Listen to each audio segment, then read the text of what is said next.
So I'm watching this show called Dalglish, which is on BritBox, and I noticed that the episodes are based on books by a woman named P.D. James.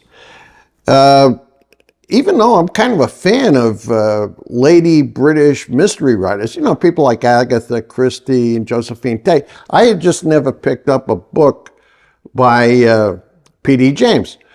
So what I did, I went into the library, and the first book that popped up under P.D. James was this one, Death Comes to Pemberley. Now, I'm a huge fan of Jane Austen, and seeing the reference to Pemberley, I figured I'd give this book a try. I really kind of like this book. Now, for the rest of you Americans out there, P.D. stands for Phyllis Dorothy. And she's also known as the Baroness of, I don't know, something or other.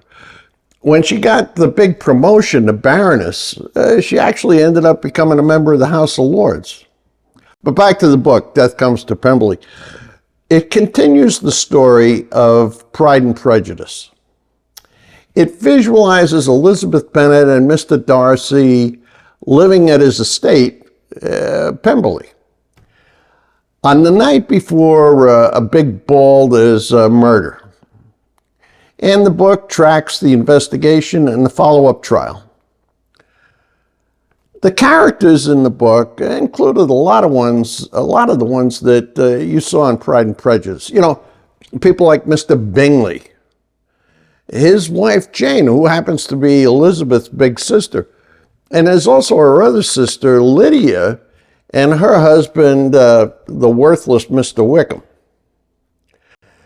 Mr. Bennet, Elizabeth's father, makes a brief cameo appearance, and luckily, her mother doesn't appear in the book at all. There's also some of the characters in the book that show up, I think, in Jane Austen's later books. I kind of recognize some names, but I wasn't interested enough to figure out which books they were in. Now, it looks to me like Mrs. James was trying to write this book more or less in the style that Jane Austen used in her books. She's got a lot of the stuff that featured in Pride and Prejudice here. Things like the nature of country life at the beginning of the 19th century. The importance, so to speak, of balls as a kind of big entertainment. And she also includes a lot of the, to me, extreme formality and etiquette and class distinctions that you see in Jane Austen's books. I don't think she quite pulled it off in terms of emulating Jane Austen's style. The language doesn't seem to be quite as stilted as in Pride and Prejudice.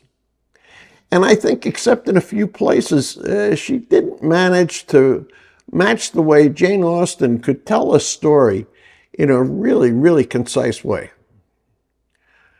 Now, nonetheless, I found this book enjoyable on its own terms, and I read it with pleasure.